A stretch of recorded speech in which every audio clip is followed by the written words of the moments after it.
Hatley looked over his datapad. His agents had infiltrated the human databases and obtained intelligence from the military officer the humans had sent to act as a diplomat. The human was named Adrian Glisslane, a lieutenant general within the human military, a reasonably high rank. This was good. It meant the humans weren't snubbing them, at least.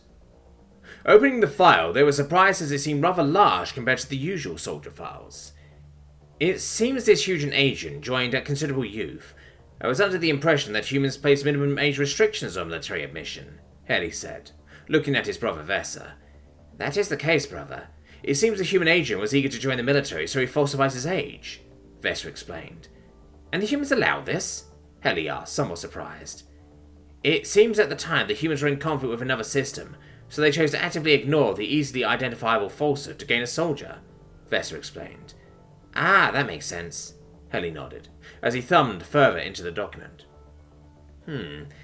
It seems he was injured during his first deployment, a serious stomach wound that left him bedridden, Vesa said, looking up at Hatley. Indeed, so it seems we are welcoming a wounded veteran. Hatley chuckled at the luck of not serving in further battles due to a minor injury. This is surprising.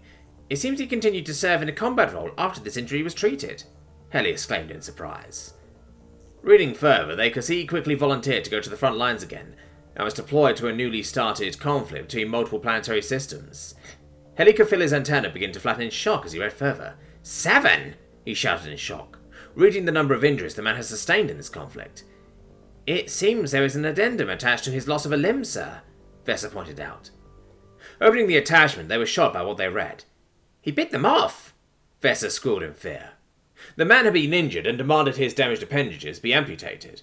The medical staff refused, so he bit through the remaining flesh and removed the injured fingers themselves. Reading further, Vesa, it seems they had to do a further amputation, Hatley read aloud.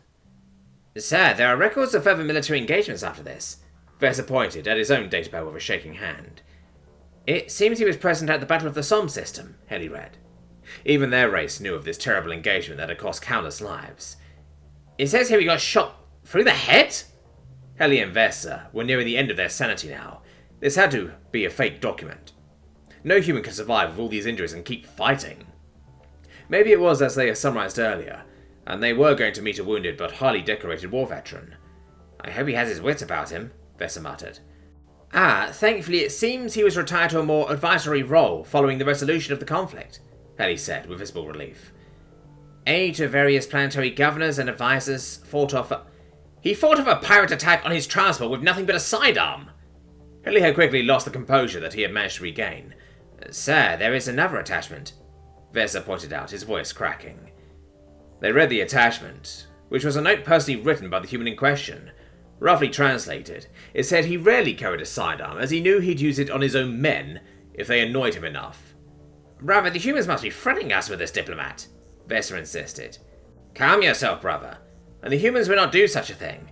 Regardless, we are only aware of these details due to obtaining this information from outside sources, Hatley replied, though he was reluctant to admit he held a similar suspicion to his brother. Look, brother, the document becomes sensible again. Standard stuff for a decorated veteran. Led resistance groups and aided civilians. Commendable, no? Vesa seemed almost desperate now. It seems he was sent to act as an intermediary between his home system and another. Look, oh, by the great suns, no. He was shot down, Hatley cried in anguish. Please tell me he did not single-handedly lay waste to the enemy, brother? Vesa near begged. No, brother, it says here he was taken prisoner, Hatley replied with a sigh of relief. It seems he, along with a few other captors, made numerous escape attempts, Vesa read. A common rule against human officers, to try and cause trouble for their captors, Hatley nodded.